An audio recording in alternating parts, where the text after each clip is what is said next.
Hi, so I decided to watch Crimson Tide for the second film analysis, and the thesis I created is saying that, in general, utilitarianism is a good theory to follow, in general, in any questions of morality or ethics. And my first point on this is that the main plot of Crimson Tide is whether or not to nuke Russia, because the second message that they received, we don't know the content of it.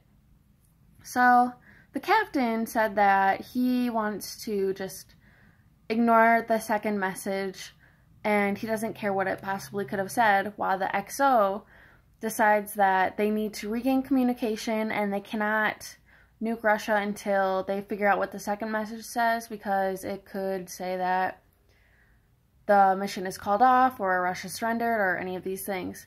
So ultimately, the XO, his way of thinking is utilitarianism, and that was the best way to follow because it had the interests of the most people in mind. And it turned out that this was good because Russia did end up surrendering. So if they would have followed the captain's view, then millions possibly could have died in a holocaust, a nuclear holocaust. So the second example that I had is Peter.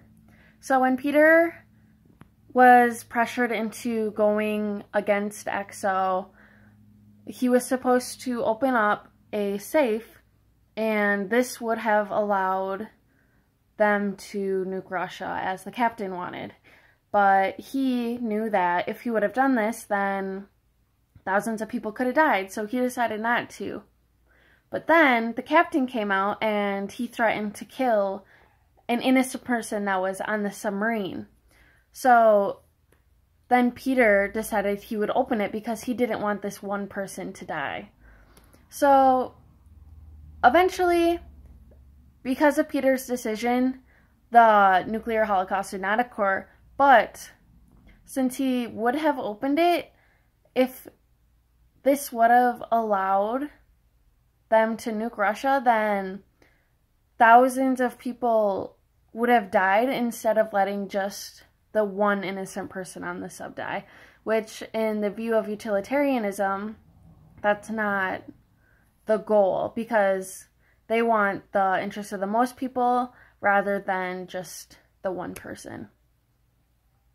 And my third example is kind of a silly one, but I just thought it was really funny at the end of the film when the XO and the captain were at Pearl Harbor inside at the headquarters. We can see the dog and just a random person holding the dog on a leash, but they're standing on the grass. And about 3 feet away from them is a sign that says, "Keep off the grass." And so I just thought it was kind of funny, and it would be interesting to apply the view of utilitarianism to this just weird scene. So I was thinking that it's just a dog and a person. And they were standing really still. They weren't doing anything. And so it didn't really seem like they were doing any harm. And I don't think anyone really would have been that upset. It's not like the dog was digging in the grass or anything.